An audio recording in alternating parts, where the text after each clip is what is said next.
മുംബൈ ലോഗൺവാല ടൗൺഷിപ്പിൽ മലയാളികളുടെ സാംസ്കാരിക ഐക്യത്തിന് വേദിയായ കേരളോത്സവം 2026 ശ്രദ്ധേയമായി. ലോഗൺവാല മലയാളി അസോസിയേഷൻ സംഘടിപ്പിച്ച കലാമാമാങ്കം കലയും പാരമ്പര്യവും കൈകോർത്ത ആഘോഷ വേദിയായി. മുംബൈ കാൻഡിവലി ലോഗൺവാല ടൗൺഷിപ്പിലെ അലിക്ക ഹാളിൽ നടന്ന കേരളോത്സവം മലയാളികളുടെ കലാ സാംസ്കാരിക പൈതൃകം നിറഞ്ഞ വേദിയായി. ചെണ്ടമേളവും താലപ്പൊലിയുമായി ഘോഷയാത്രയുടെ തുടക്കം കുറിച്ച കേരളോത്സവം പ്രമുഖരുടെ സാന്നിധ്യത്തിൽ ഔപചാരികമായി ഉദ്ഘാടനം ചെയ്തു. തുടർന്ന് കളരിപ്പയറ്റ് തുടങ്ങിയ വിവിധ കലാപരിപാടികളും വേദിയെ ആവേശഭരിതമാക്കി.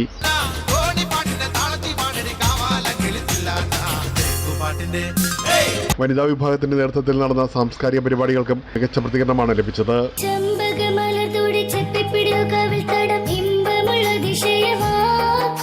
വൈകുന്നേരത്തോടെ സംഗീത നിശയും ലൈവ് ഓർക്കസ്ട്രയും പ്രേക്ഷകരെ ആവേശഭരിതമാക്കി. നാടൻപാട്ടുകൾ ആഘോഷത്തിന് നിറം കൂട്ടി.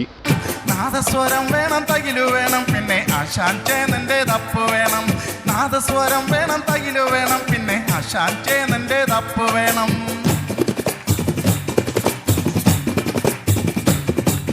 കൈകൊട്ടു പെണ്ണെ, കൈകൊട്ടു പെണ്ണെ, കൊഞ്ചും വളയിട്ട് കൈകൊട്ട്. കൈകൊട്ടു പെണ്ണെ, കൈകൊട്ടു പെണ്ണെ, കൊഞ്ചും വളയിട്ട് കൈകൊട്ട്. സാമൂഹ്യ പ്രതിബദ്ധത മുൻനിർത്തി ചാരിറ്റി പ്രവർത്തനങ്ങൾക്കായി സംഘടിപ്പിച്ച പരിപാടിയായി കേരളോത്സവം ശ്രദ്ധേയമായി.